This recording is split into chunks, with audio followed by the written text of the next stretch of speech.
خبر شامل کریں گے ڈیرہ اسماعیل خان سے۔ ضلع انتظامیہ ڈیرہ اسماعیل خان کی الصبح بڑی کارروائی، پانی ملا دودھ برآمد، 5 دکانات موقع پر سیل۔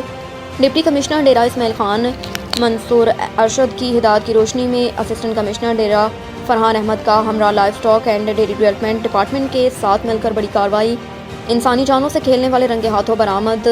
موقع پر جدید موبائل لیبارٹری کے ذریعے سیمپل لیے گئے جن کے رزلٹ مثبت آئے، جن میں پانی کی مقدار مقرر کردہ حد سے زیادہ تجاوز پائی گئی۔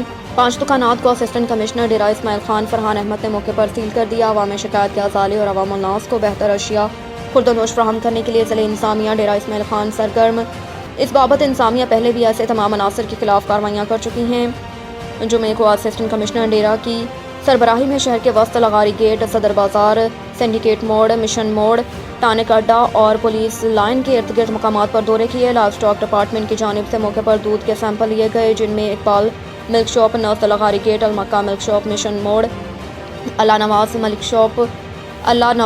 شاپ صدر بازار، الادتہ ملک شاپ صدر بازار اور نوید ملک شاپ، نرس پولیس لائن شامل ہیں۔ رزلٹ آنے پر تمام دودھ میں پانی کی مقدار حد سے تجاوز پائی گئی۔